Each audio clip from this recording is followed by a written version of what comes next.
this.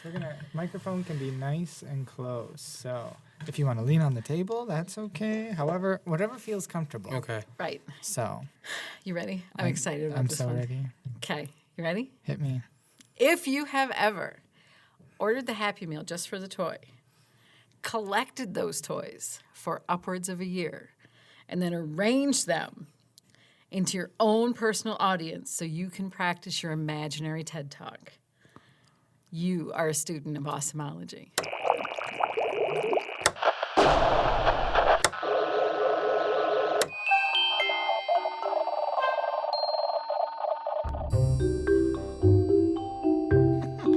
You've definitely done that. I'm not saying I haven't done that. Hello and welcome, fellow Awesomeologists, to Awesomeology, the show where we find awesome things and dish them up just for you. I'm Sue. And I'm Vince. In this episode, we have our very first guest, Mark Yay! Voles. Welcome, Mark, to the show. Thank you. We'll get to your credentials in just a moment, but Do we have time for his credentials? that's half the show. Okay. You are It's just going to be a list. Very It's a long overqualified. Yes, you are overqualified for the job of being a guest on the podcast, especially because in the last episode, now you haven't heard this yet because in recording, in real time and production time are two very different things. So we've Right. already recorded an episode, but the world hasn't heard it yet. Right. But And we realized you wouldn't have heard it even though we wanted you to hear it yeah, before you came. And a sneak peek in that episode is Sue basically told our listening audience that all they had to do to be on the podcast was tell us that they liked us. That's how I got here. That is Yes, exactly that's your exactly experience. Is how that you not got true? here. And also, I am very glad that you're with us today, sitting down in the studio, because I went to Google to make sure I had your official title correct. And the first thing that popped up as I'm typing Mark Voles was Mark Voles obituary. I knew there was another Mark Voles out there. I didn't know he passed away. So a couple at least. So Well, we wish them all the best. Yes. And their families. We are very pleased that the current Mark is still with us. my heart skipped a beat when I saw that. This would be a really weird way to find out Yeah. that I passed away. Right, Yes. right. Yes. Like a M. Night Shyamalan movie. Yeah. We'd have to be like, he said he wanted to do the podcast. Is it us? Is it our fault? So, to your credentials, you are currently the Relationship Development Officer for Corporate Central Credit Union.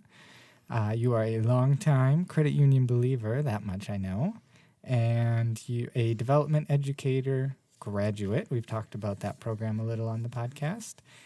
Participant in both the Wisconsin Innovation Program and the Filing Innovation Program. And most importantly, as noted, a fan of the podcast. Yes. And I have another credential that I previewed for you yesterday and let you know that Mark is the reason I know if there is a visiting team coming to play either the Brewers or Packers. Mark's the main reason I know when the other team loses. Because he is the first person to say something about it on social media. So, and he will frequently suggest that other team perhaps return from whence they came. In not so polite of words. Yes. So that is, for somebody who doesn't watch sports, that's really all I need to know, that it is time for them to go home. So thank you for that, You're too. welcome. Thank you for your if service. If they win while they're here, then they can stay and celebrate. But otherwise, They should just they go gotta home. go. Because we have to celebrate. Exactly. Right. 'Kay. Right, and they're not invited. Yep. Okay. Fair enough. So we have a lot to get to. So But much. before we get to the main show part, just a heads up for you, Mark, we're starting a new segment We're still arguing about the. We're definitely not We're disagreeing definitely about not the name disagreeing about the name. of the segment, but so far I'm calling it Creative Soup. So this we'll get to this. So keep this in the back of your mind, where we present the audience with just something awesome. It could be a recommendation. It could be an experience you had that you either want to recommend or just share with the world. Could be a thought, a whatever. So that's Yes. coming. I'm just agreeing with you. Don't look at me like that. I said I we're not don't like it. disagreeing. Definitely not Listen, disagreeing. I don't like it when we argue in front of company. Okay. So don't argue with me. Is that how that works? So I shouldn't start the argument? Yeah. Or engage at Oh, all. okay. Okay. Okay. Anyway, Fine. so like I said, we have a lot to get to. Now, so you sent over, your ears must have been ringing yesterday because we were talking about, okay, like we did a little research, a little stalking on the internet. Right, of little you. creepy Yeah. internet stalking. Yeah. So we were comparing notes on that, and then you sent us an entire timeline of your credit union life. And we're like, oh, his ears must be ringing. He knows we're talking about him. So on that specific timeline, there's an event that we are going to save for last. It is the thing that you saved for last as well. So we're going to build up to that. Right. Teaser. Spoilers. You have to listen to the end to find out the really good stuff. Mm-hmm. Right. So before we get to that timeline, though, for our friends who may not know what Corporate Central is, just give us real brief. What's Corporate Central? What do you do there? I love that I'll start with what Corporate Central is because I still am trying to find out exactly what I'm supposed to be doing at Corporate Central. Perfect. I just like to think of it's all other duties assigned and it's That's anything your and whole job. everything. Yeah. So Oh, Yeah. okay. to jump back to what Corporate Central is, so we are the credit union for credit unions. So we do products and services and educational pieces for our credit unions. Started off here in Wisconsin, but now we've branched off. We have 24. We cover 24 states, so we're looking for 25 and beyond. But they can range from any products and services from cash delivery services, item processing services, all the other ancillary things that not a lot of people within even the credit union movement know about. But we are really the back end, day-to-day kind of facilitators of a lot of products and services that give credit unions, small, mid-sized, and large credit unions, access to do what they're supposed to be doing is helping your members. So not short of a sentence. That's still working on that delivery, but it's getting better. It's good. No, it's good. Mm-hmm. And so, in your other duties as assigned, can you explain to us what some of those various sundry duties are? Yes, so one of the big parts of my job is to go meet with our members here in the state of Wisconsin. I only cover this state of Wisconsin. We have Only. only. Well, we do have a couple other reps that cover Iowa and Illinois and Minnesota and basically the Midwest, and another rep that covers Michigan and Ohio, and we're kind of all over the place. And then one that calls out nationally, so Wow. we can do business with any credit union, any size, all over the United States if need be. Luckily, I get the luxury of being here in Wisconsin, where we do have a good majority of our members and a very good reputation of what we do. So what I like to look at my job is I'm the facilitator of existing and new products and services, and basically now anything credit union related. So I get to attend a lot of credit union events through the Wisconsin Credit Union League, CUNA, CUES, and Filene. And when things come up and I'm talking with credit unions, I get to share that information with them where they might not have had that introduction to that topic. So let's take you back.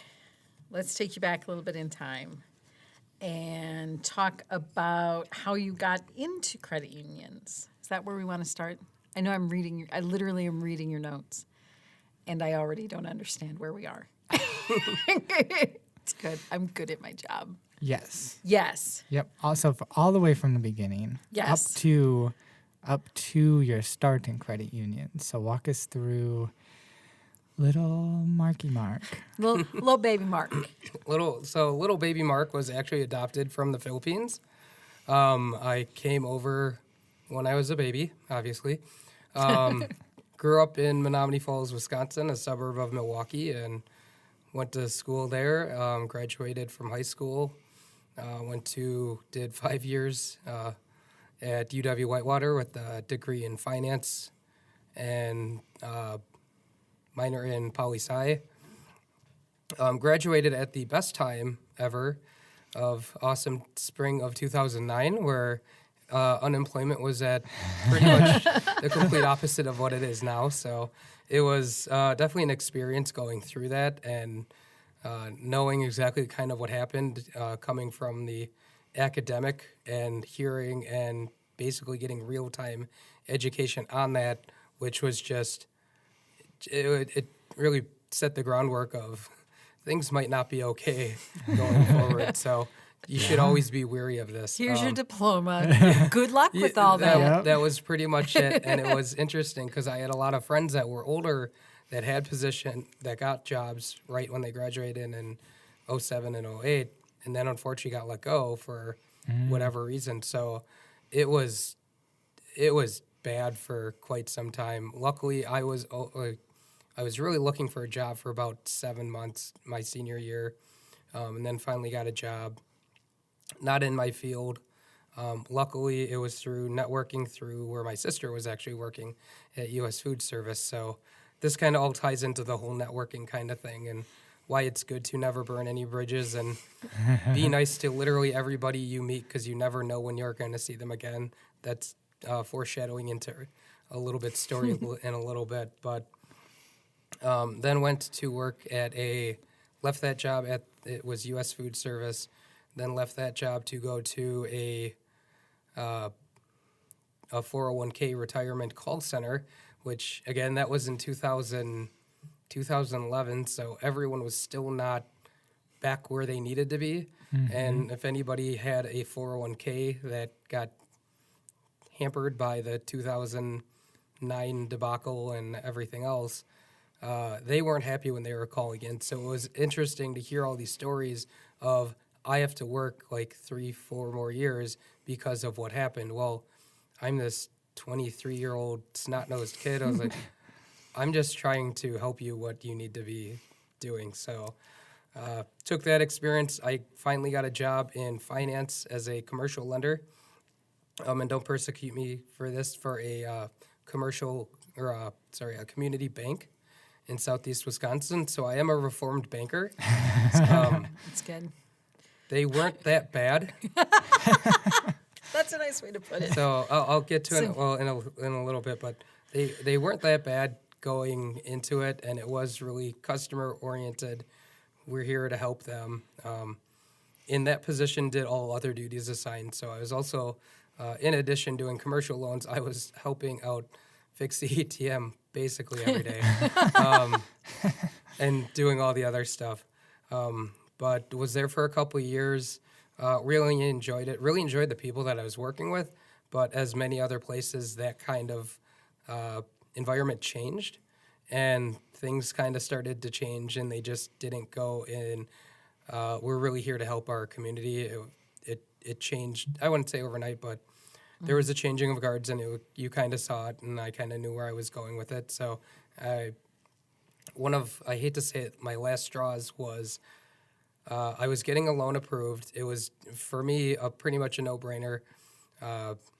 Good debt service ratios, everything any commercial lender would want. The only caveat was the reason they were doing it, and I know it wasn't because of the age of the gentleman, but it didn't help that.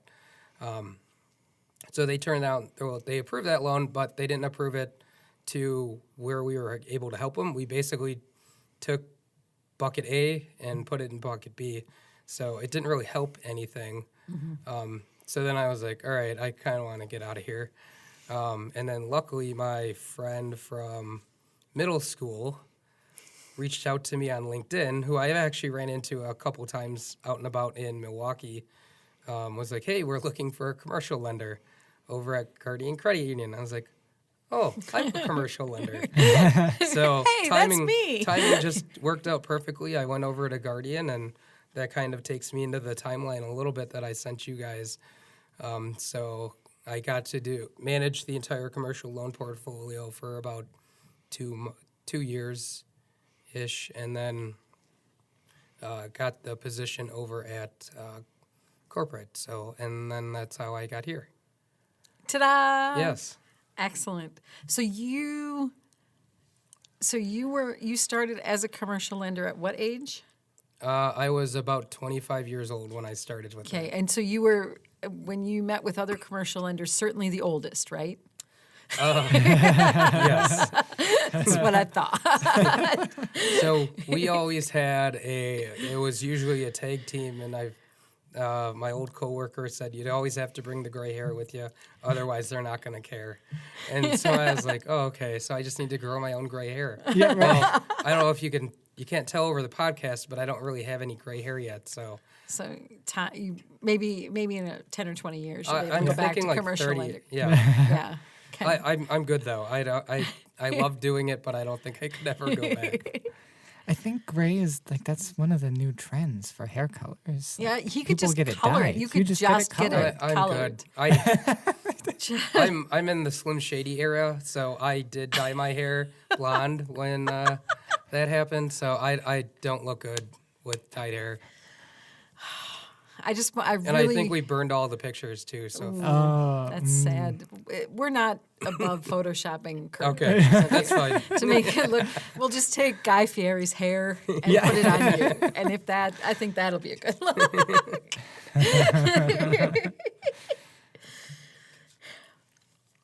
So you got into credit unions, so that puts you at 27-ish, 26-ish, 27-ish? I was 30 when I started at Guardian. Oh, okay.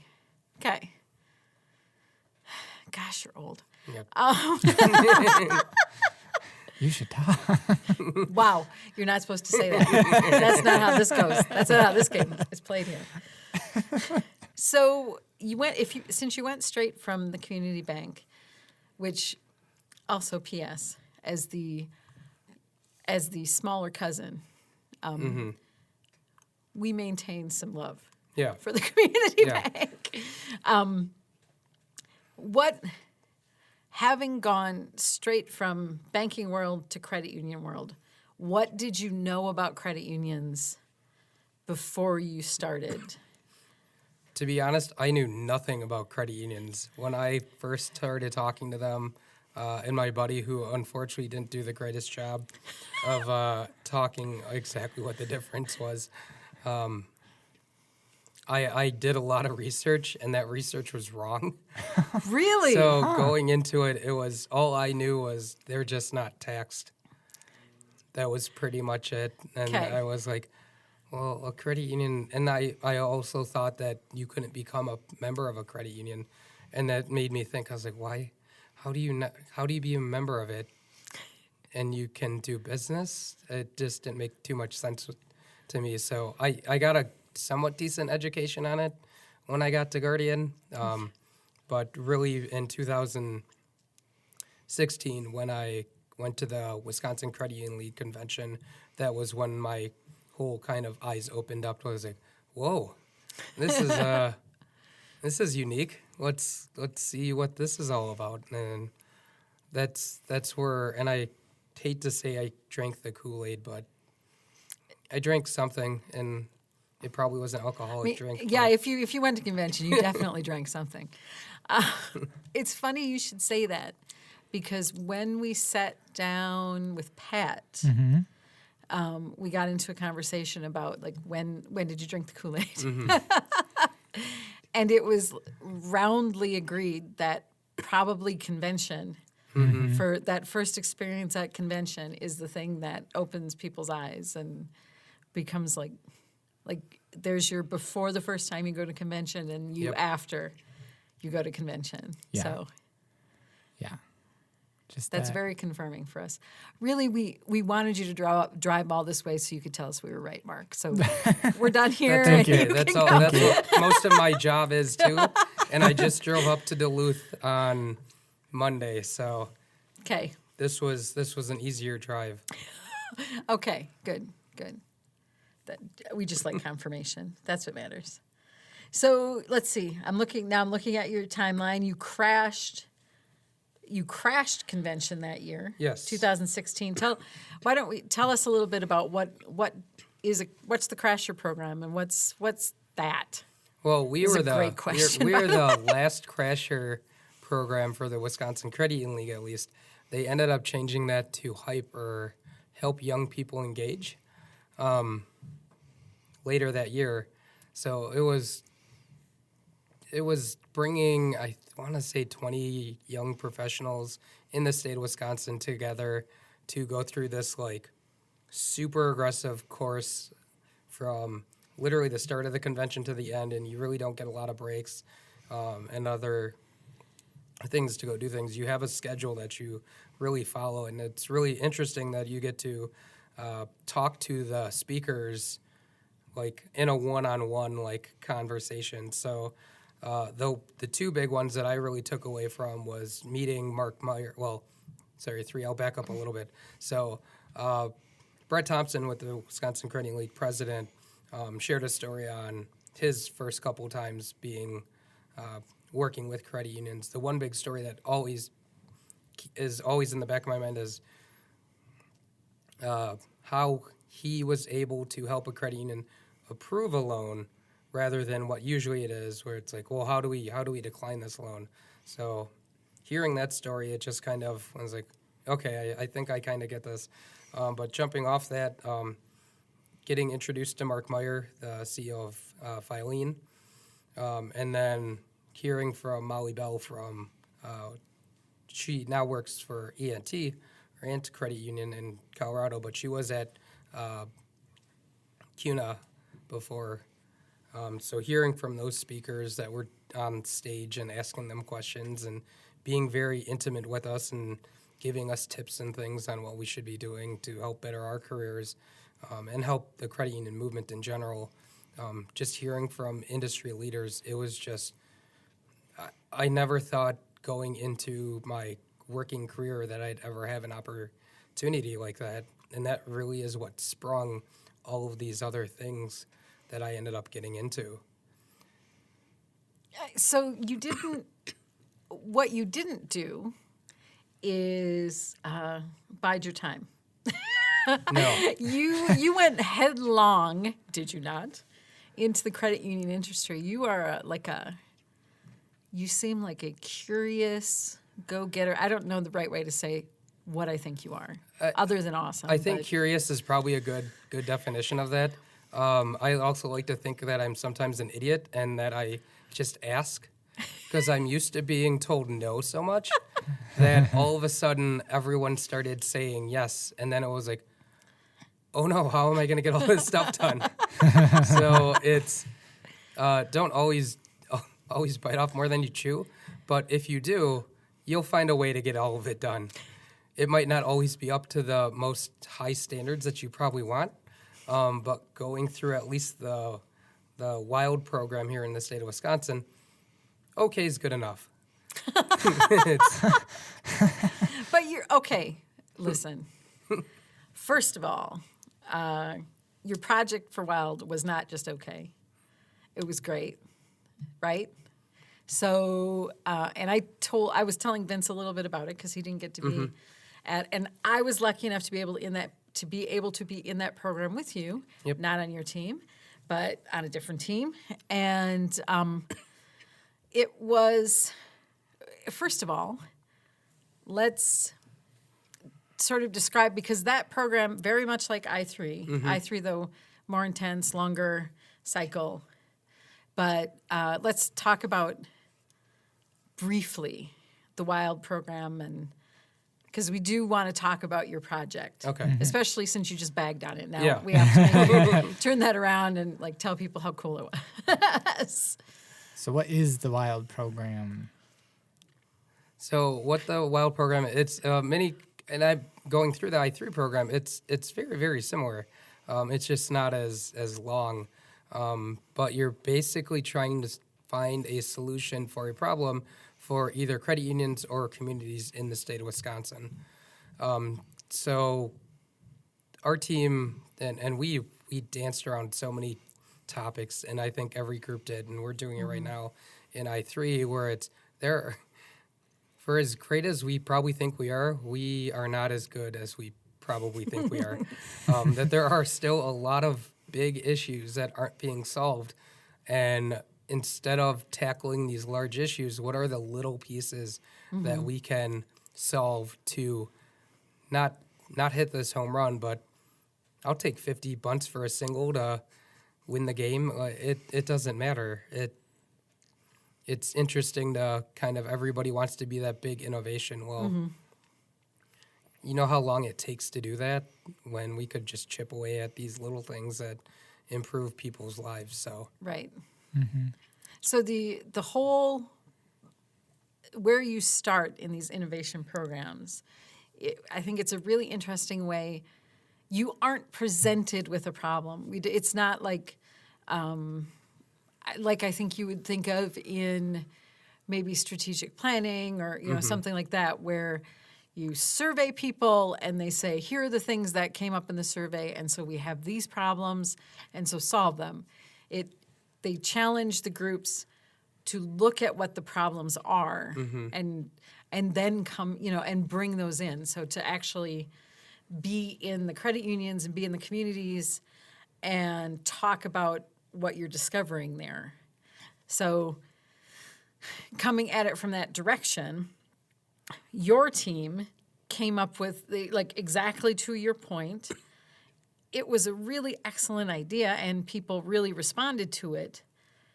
And for the people that it would touch, it would change their lives. But it's not. I don't know. It's not the next. It's not. It's not the next iPhone. moving to Mars. Yeah. Yeah. Exactly. I went a little further than you, but it's did. okay. That's It's cool. It's cool. So tell us just a little bit about that project. So while we were going through things, we just kind of noticed there are a few things, and one thing we kind of focused in on were life events. And then so we wanted to be like, well, what life events isn't there anything out there for?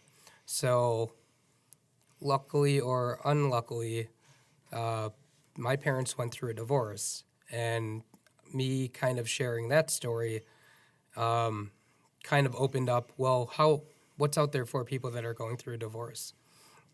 So it was interesting weirdly interviewing my parents about their divorce 20 odd years later.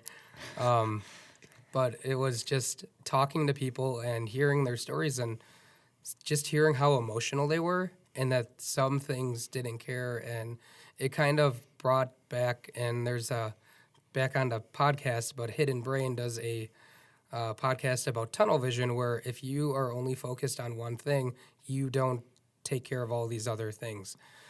So touching on that, it was hearing what they were going through, these very emotional state. You're breaking up with somebody that you married and that you were in love with for years, well, hopefully years, and that so usually if there's kids involved, you just want to take care of the kids. And then regardless of your financial situation, you don't care about that. That unfortunately you'll do things or just say yes to things because it's quick and easy, and you get back to solving that problem for your kids. So the one thing that we kind of took out of that was, well, what can credit unions do to make this process easier? And then also, luckily, my uncle used to be a district attorney for Jefferson County. So we got to interview him and hear, obviously he didn't disclose anything, but he told us stories about the cases where he was also the judge too, but he told us the stories about like all these divorces and how he would then sometimes see those people in the courtroom later, usually sometimes for financial decisions from their financial institutions. So it was really interesting to see, well, what from that could we take away to help solve? And then him and a couple other people kind of gave us some insights. Well, you could set them up and do all these things, but who's really helping them with that? And the other thing is the lawyers. The lawyers don't really. They're there to do one job, is to quickly and effectively split assets and do it as quickly as possible. And that they aren't really there for emotional support or anything else. Because again, you're going through a very traumatic time. Like, excuse me, I'm getting over a cold, and luckily I can actually speak, unlike earlier this week. But to just jump back on my point of when you're thinking of only a few things, that all of the outside world doesn't really matter, and that if there's a quick and easy way to help somebody go through that process, as far as what we kind of ended up with was a kind of questioning process of getting you a quick and short checklist of exactly what you need to do to put yourself in a better financial position. Because a couple of the other things that we learned was that if, at least from my mom's standpoint, if you haven't been in the workforce for quite some time, you don't have any work experience. You need to start working. You don't know how to do all that stuff. So one thing that we kind of really dove into was, what are all the other community outreach things that can help out while you're going through these things, so you don't have to tackle it all alone. Yeah, I think, and one of the things that really stuck out to me in your project, and for personal reasons, and then also because, working with people at the credit union, is really having them look at their accounts and what they have to do to split accounts, and how, like, some of the lending, and like what triggered me is that I got divorced when I was 22. Sure. That seems right. And at the time, we had a loan. Like, it was like a baby loan, like a tiny, small loan. And he was supposed to pay it, and he didn't. And it went months, and I had no idea. No one told me, like, it was in the divorce decree. No one told me that we're both on the loan. It's going against my credit, even though he's supposed to be paying it. Also, P.S., he didn't care if he ruined my credit. So, and at, 22 with a 1-year-old, and just like first I was in school at the time, and I was working full time at the time, and to, like, suddenly out of nowhere be in collections for what, like, now I can look at and say, like, I could pay that off. If I was presented with that debt right now, I could pay it off this week. But at 22, not expecting it, like, it was horrific. And I ended up, like, I was so angry, and I was angry at the credit union at the time, because it was the first time I was hearing about, like, I blamed them even though it wasn't their fault. Yeah. So, and then, like, reverse that, and then go and work at a credit union and have to have that same conversation with people, and to be able to go, like, no, I get that you're angry. Yeah. And of course you're angry, and you're angry because you're coming from a place of, like, everything has gone wrong. Yeah. And all, like, to your point, like, either you're just thinking, what am I going to do to eat? What am I going to do to feed my kids? You're not thinking, like, you and I, as a credit union person and a member, have to work this thing out. Yeah. Why would you care? And to jump off your story, we heard so many stories you didn't know until it was too late. For a couple of the people we interviewed, they're like, yeah, I didn't apply for a loan or a mortgage until like 3 or 4 years later. Well, that stuff's already done. Like, and then it takes so much time to clean that up. So it's if you're thinking like, oh, it's just easy to do this. Like, no, it's not. Yeah. And it stinks because Yeah. it takes you right back to that same spot Yep. of like you thought you were done with that. You thought like you were like everything negative that other person was going to bring to you, you thought it was over, and then all of a Yep. sudden, you know, now you have to think about them. You have to be angry at them again. You don't have to, but in my experience, that's what you do. So, yes. So that, like, to your point, not a earth-shattering project, but something so important for the moment that people need it.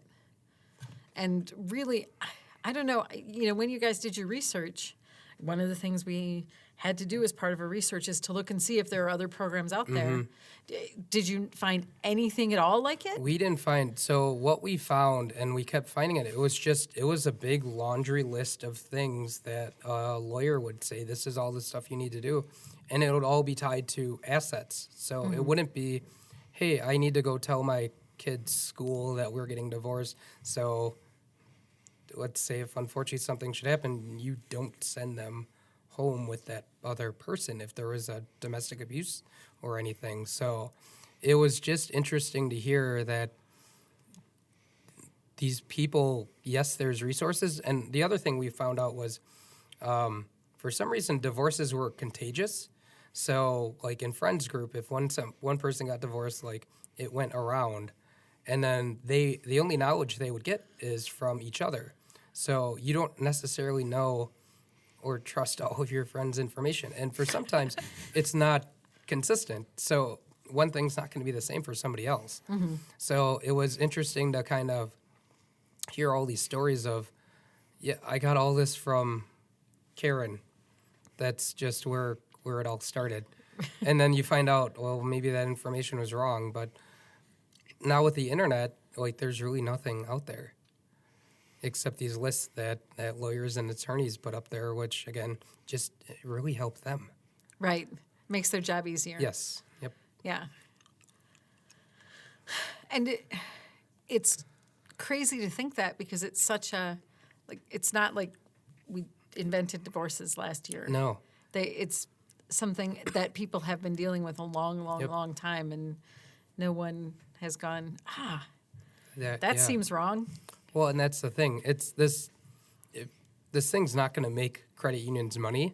What it's going to do is make a lifelong member Right. of their credit union, and they're going to be our biggest advocates of saying, hey, I was, lack of better words, down and out. Like, I didn't know what to do, but I didn't know I was going to get emotional support from my credit union. Right.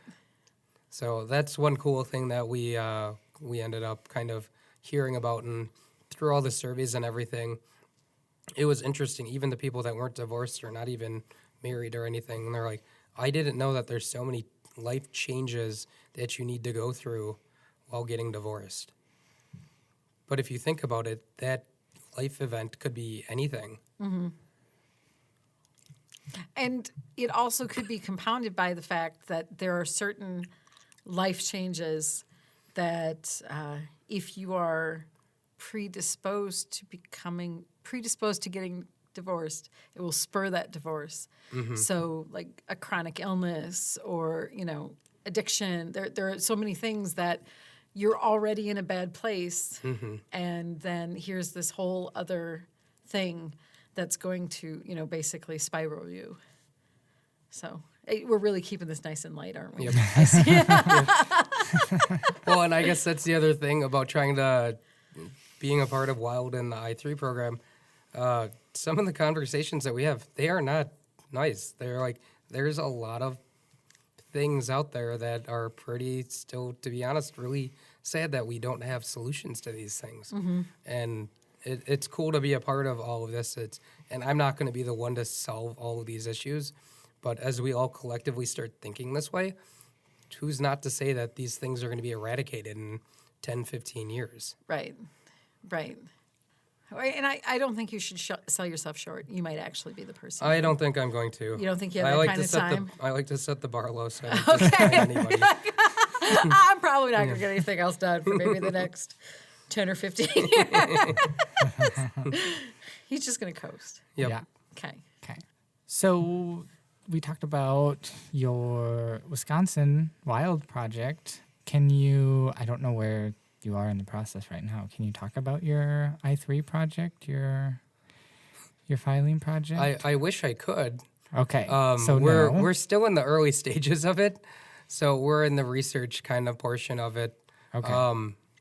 I guess the few things I probably can share is that it's really focused on filings, research on what the 21st century credit union is going to look like. Cool. And then one of our topics that we ended up talking about was income volatility.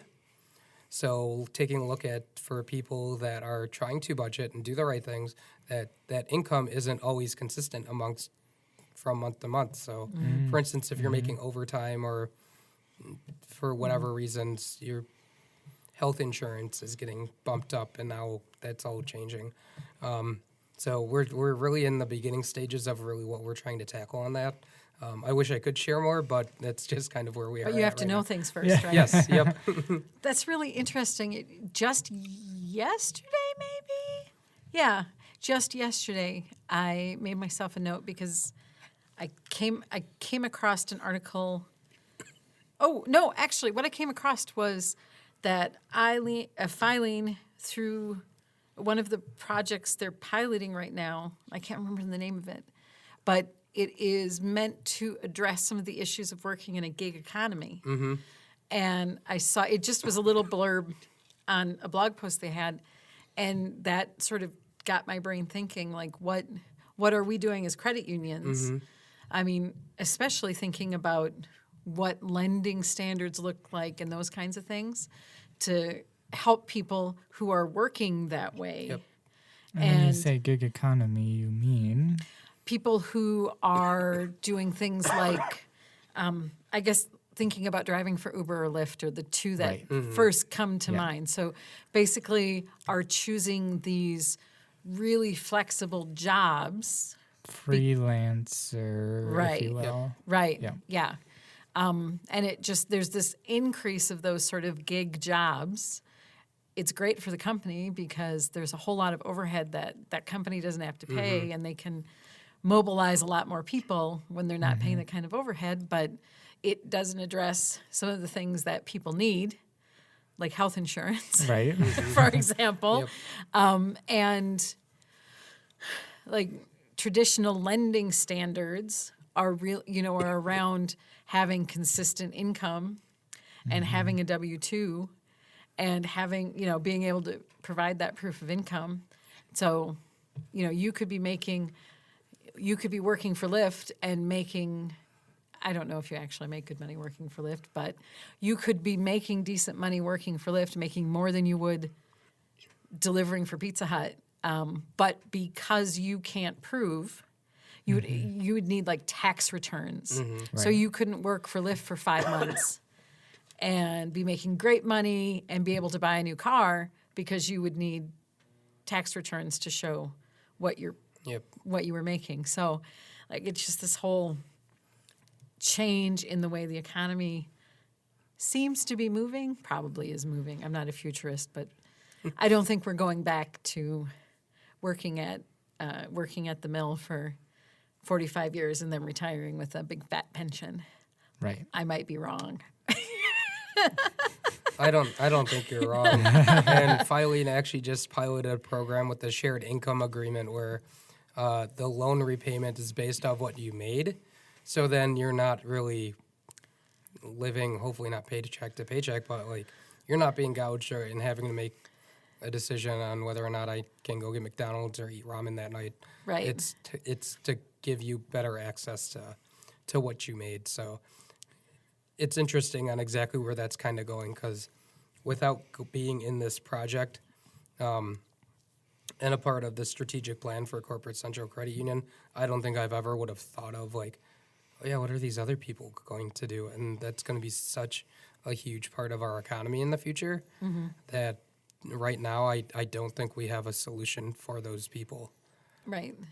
Right. Well, and we know there are a lot of things that are going to change, and increasingly They talk. I mean, we're I think maybe moving out of that period where people are talking about automation being the thing that replaces people, and now moving into AI replacing people. And so, as increasingly that stuff starts to, be on the upswing, then you will see people looking for non-traditional jobs, and then everything about the economy, it has to evolve, or else it doesn't serve the people that are actually participating in it. So that's. I'm thinking I'm going to be writing a blog post about like trying to figure out that gig economy thing. So I'm glad we talked about it. Cool. Thanks for making my job easy, Mark. You're welcome. That's So, what I'm here for. That's what I called you here for. It said all other duties assigned. Right. Yeah. Right. Do Sue's job. Do everyone else's job Yeah. too. Yeah. No, that's fine. That's fine. So the big, this is going to be my ham-handed transition. Okay. The big thing that we talked about, first of all, when I asked you to be on the podcast, again, to remind everyone, just because you listened to the podcast, but also because I knew you and liked you, and I knew you were a smart guy who had a lot to say. One of the things, so I asked you to tell me what kind of topic you wanted to talk about, and you wanted to, a lot of what we already talked about, like the opportunities that getting into the credit union movement have afforded you, and we got down to sort of the staying with the idea of opportunity, but what I think is more like big O opportunity is not the same thing that I don't want to say merely. I can't find a great way to say this. Here's the point. Having a job is an opportunity, right? Having an employer that you can learn from and move forward and all of that stuff, that's an opportunity. But ultimately, some of the opportunities you have seized as part of the credit union movement are more big O opportunities in my mind. So one of the ones where I'm trying to get you to is to get you to talking about this trip to the Philippines, because that is such a big journey, and I've been really stressing about finding the way to get us here in this conversation. So here's how I'm going to do it. Let's just talk about that. That was a very, very good transition into this. Thanks. Smooth We're like silk. Great at transitions. So the foreshadowing I was mentioning before was kind of, so I went through the Credit Union Development Education Program in 2018. Sorry, I'm blanking on the dates. It says November 2018. And just real quick before you go ahead, who's the best class? November 2018. Okay. The best class just, ever. Just checking. That's not what Pat told us, but that's fine. Oh, you're hearing it here first. So I went through that program, and one thing that really opened up my eyes is how big and international credit unions are. I'll jump back to specifically when we were talking about the international credit union movement, and Kathy Cartier from, I'm blanking on her credit union name. I know she's from Connecticut, but she was a mentor during the program. She was telling the group about how she went back to the CUDE program in the Philippines with Pat, actually. So I was talking to her about that, and it was just like, I wouldn't say a heartbreaking moment, but like I kind of teared up a little bit because the way she was describing the people back in the Philippines, I was like, I've then told her, I was like, well, I was adopted from the Philippines. I've never really tried to go find out more about them. Like I knew I still have a really, really good life here, and I'm very blessed on where I am. But that kind of like laid the groundwork of maybe you go look and kind of see things. And thanks to Kathy about sharing that story of like, all right, you're describing me, but you don't know me, and I've never been back to the Philippines. So has this always been just instilled in me? So just doing a little bit of research, I was like, all right, they're kind of like me, or I'm like them, whichever way you want to take it. But then at the CUNA GAC, I was at another CUDE luncheon and ran into Constantine, who kind of covers the CUD program out in the Philippines. Well, talking to him about it, he's like, "Yeah, I'll be back in September to do the CUD program here in Madison, Wisconsin." So I was like, "Oh, great, that'd be awesome. Just let me know when you're coming in. I'd love to like go grab lunch or hang out with you for a little bit." Well, they were looking for mentors for that, so I ended up mentoring his class, not him, but another great group, which was the Kurd Nerds, which was a great Wisconsin name. So I was really, really proud of them for coming up with that one. But just talking to him about that, and then randomly just saw a post on social media about they're doing a CUD program in the Philippines, and then kind of started to lay the groundwork of, all right, this isn't going to be like a week thing. Like, it's going to take a while for me to get there and back, and also to possibly set up a trip from my orphanage that I was from to see if I obviously want to. I'm already there, so I might as well just kind of. You're in the neighborhood. I was Stop just going over. to stop in and see that. So finally asked corporate, and they said, yes, you can have the 2 weeks vacation to go do your thing. We love that it's for credit unions and anything, and let us know if we could help in any way. But I guess through all that process, it was kind of interesting just talking with my family and specifically my sister on everything, because she went back to the Philippines in 2017, and she was kind of sharing the story of going to the agency, Holt International, where we were all placed, and they have all the information. Unfortunately, my parents didn't have a lot of information on us. They were very supportive, and they actually kind of tried to push us towards it, but I knew who I was and where I was, and I never really wanted to reach out on that. But knowing that I'm going to go back, I was like, I might as well start doing this. Well, I was talking to my brother and sister and the rest of my family about this, and it was interesting, and I wished when we first started talking, I did submit all of the information to hopefully get all of my back-end information, which unfortunately I didn't get yet, but I will absolutely share that with you guys once ever I get it. But just talking to my parents, so I, for some reason, changed the story or just heard the story wrong of when I was born or adopted. So originally, my story was that I was adopted before I was born. My mother gave me up so she could go to college. And then my adoptive mother, or my mom, came and picked me up and took me back to the U.S. Well, apparently, talking to my mom about this, I was with my birth mother for a month before I was put up for adoption. So I know it doesn't make too much difference, but it's just interesting as she at least kept me alive for a month before she sent me and put me into a private adoption or private orphanage rather than a state-ran orphanage, where things weren't as good. They were still good, but they're not as good. But just hearing that and getting a little bit more details, it gets me more interested of like, all right, so what really happened and how does all of this, again, it doesn't really change anything. But when I'm talking to a lot of people about this, it's interesting that I don't necessarily have someone that I can kind of go to. I did find a network of adoptees here in the state of Wisconsin that kind of have a Facebook group, and talking to obviously my brother and sister.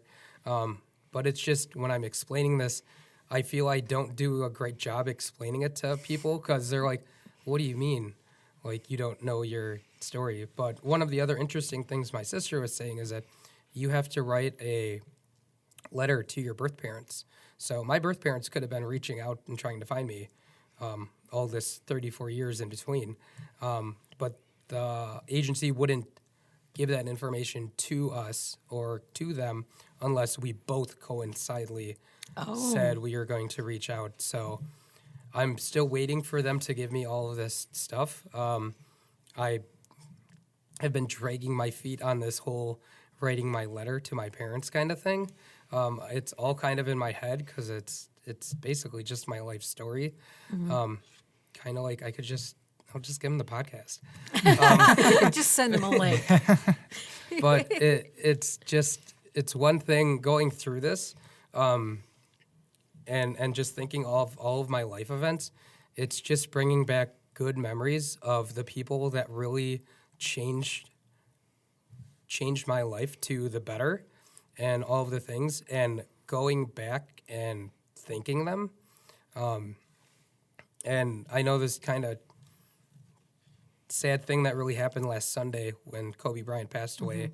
But Jay Williams had a great presentation about just letting things go. Like, life is so short and precious that regardless what you're going through, if you have some animosity towards somebody or anything, it doesn't matter that much. Like, enjoy the life that you're here. We have a very limited time to enjoy it. So one thing that I know I've been doing and slowly will be doing in the next couple months is actually writing out letters and giving them to the people that really made a difference in my life, because you don't know when that day is going to come when they can't read that letter.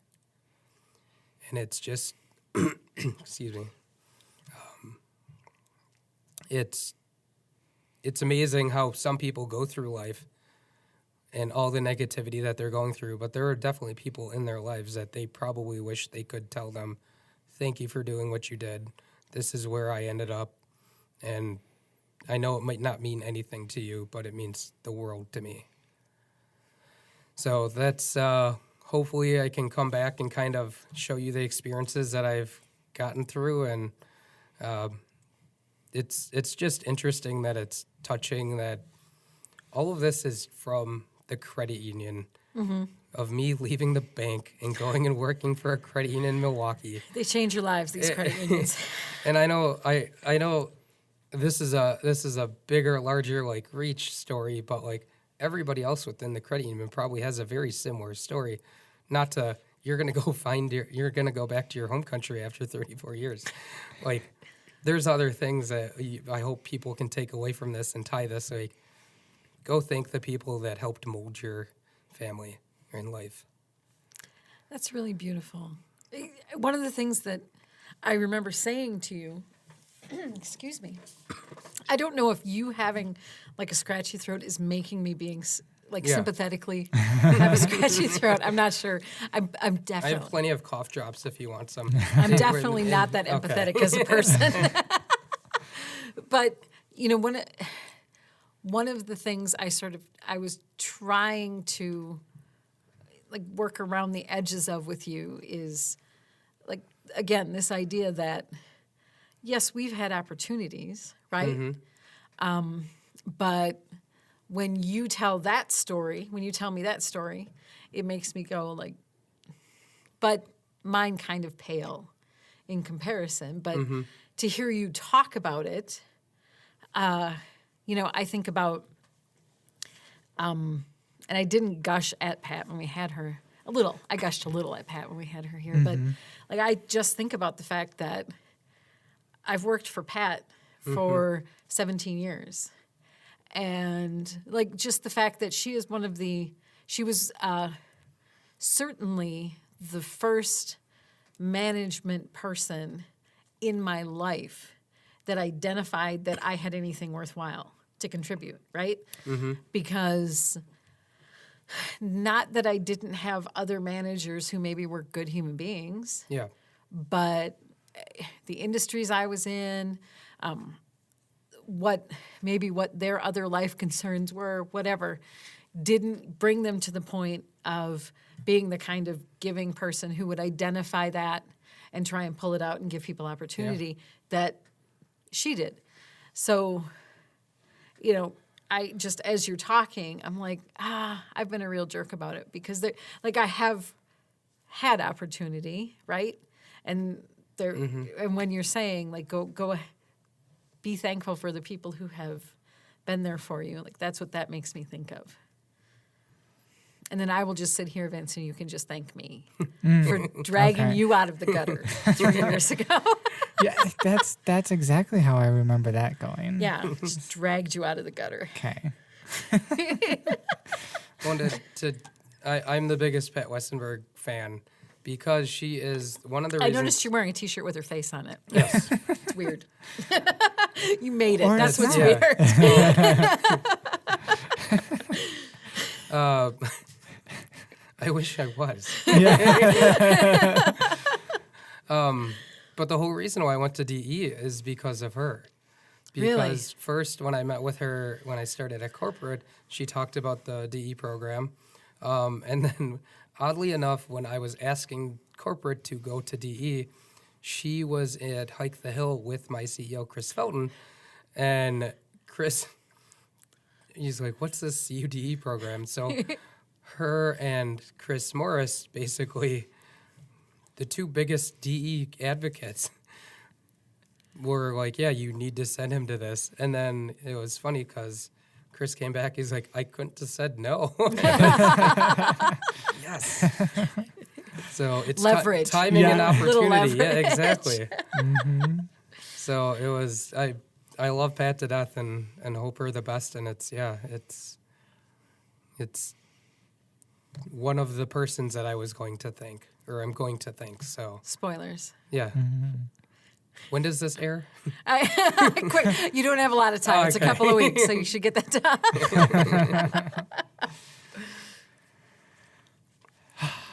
How do we transition out of that? I don't think we do. We just sit here quietly. Okay. It's such a great story, Mark.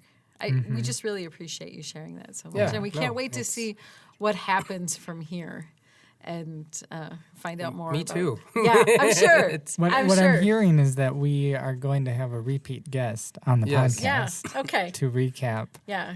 He's our regular third now. He's going to be our Oh, our third the co-host. third wheel. Yeah. Yeah. Why not?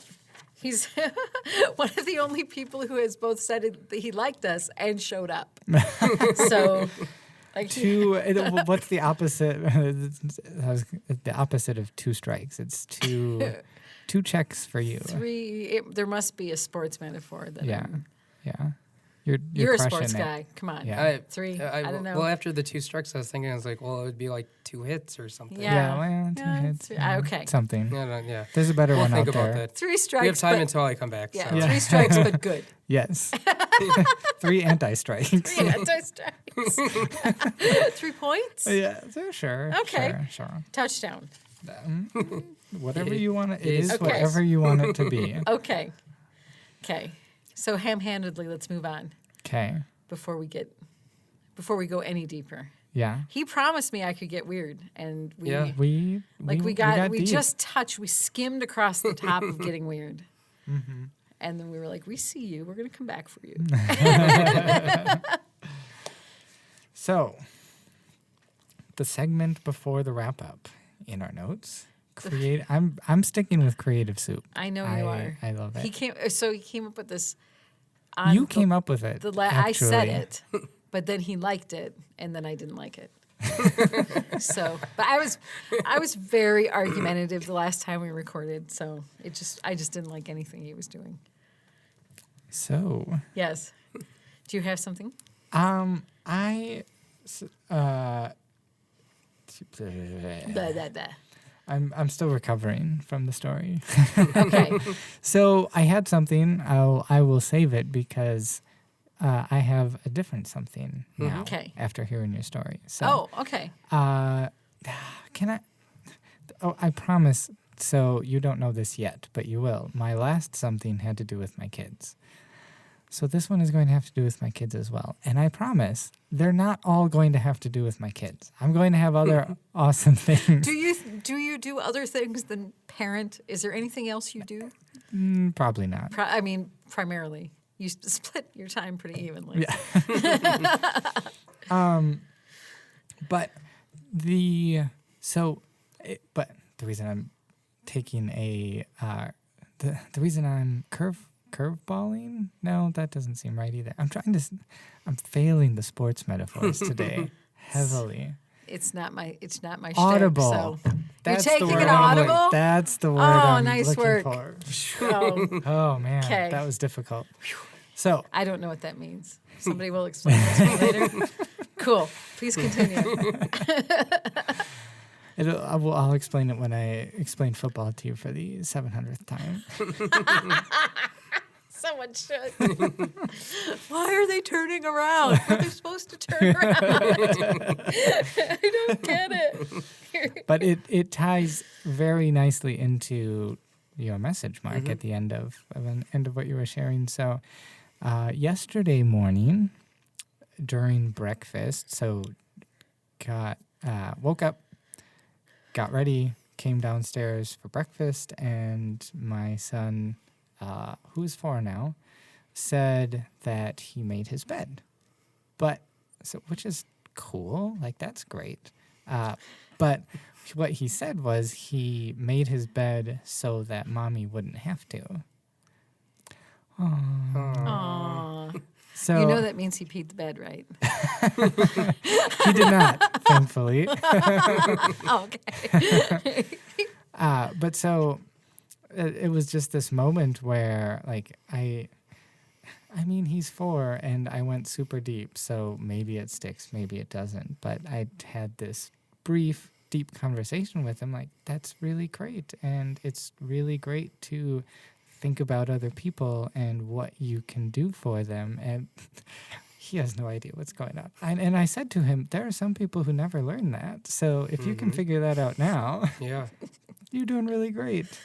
And It's some of just those like- people have really high-paying jobs. And he was just like, I'm hungry. It Okay. definitely sunk in. That tracks. Yeah. That tracks. Listening to you talk made me hungry, Dad. Yeah. It's great. Can I Now have have to make Cheerios the bed now? every time I'm hungry. So there we go. That is lovely. That's a good moment. Did you have time to think about it? Do you have something you want to share? Or do you want me to go first? Yeah, maybe if you go first, then I'll just jump off of what you're saying. Okay. I'm confident you won't, because it's not going to have anything to do with anything here. Okay.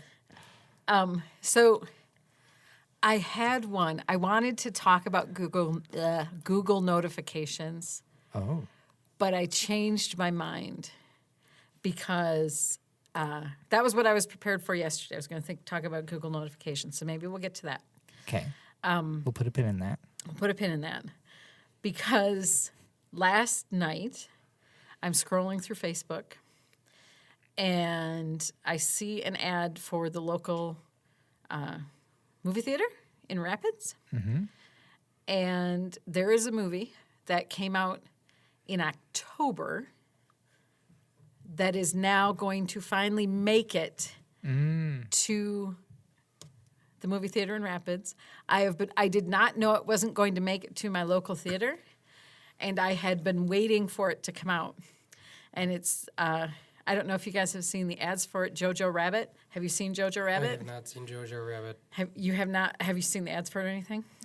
I would like vaguely. I think we've briefly. talked about it. It's Taika Waititi Oh, is the yeah. director and writer, and he also plays Hitler, like you do.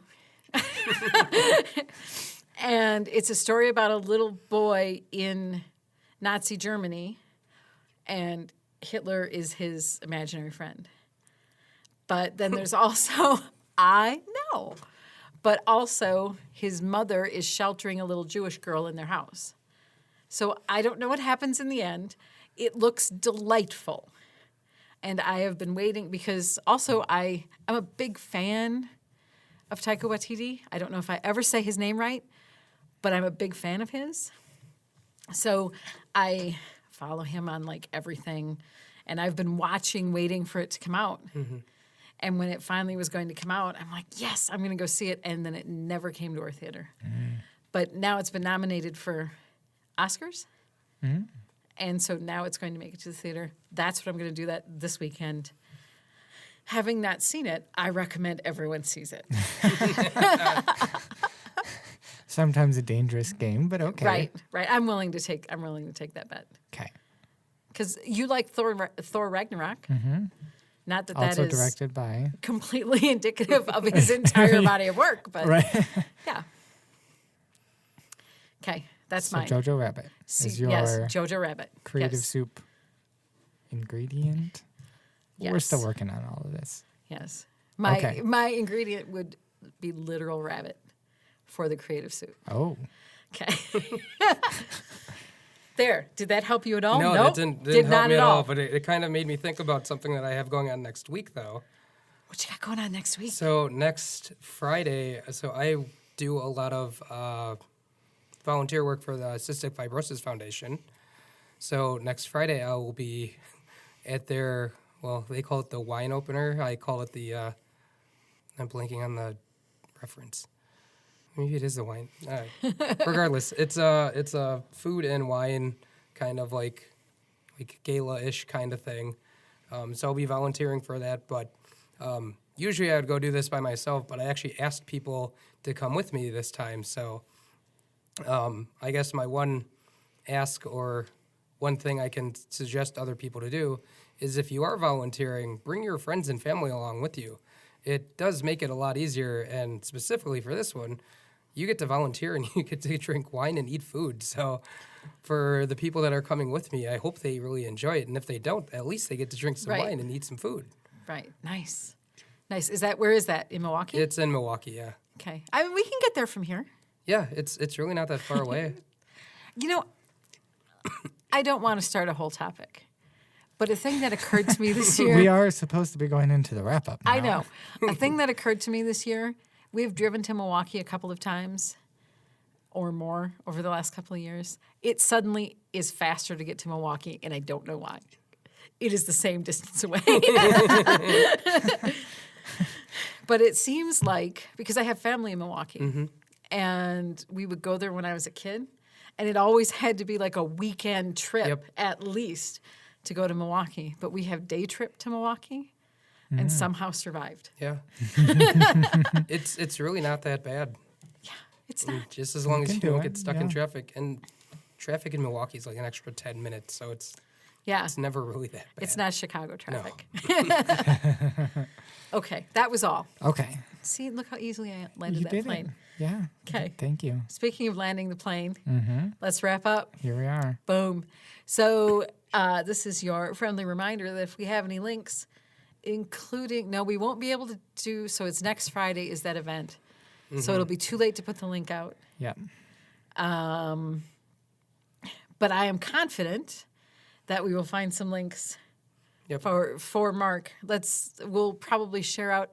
I'm sure Corporate Central has an About Us Yes. on the website and stuff like that, so people can find out more about Corporate Central, some of those opportunities, maybe DE, Yeah. some of that stuff. Anything else you can think of, let me know. We'll share out some links.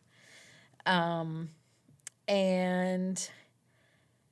also, friendly reminder that you can find us on Anchor and iTunes.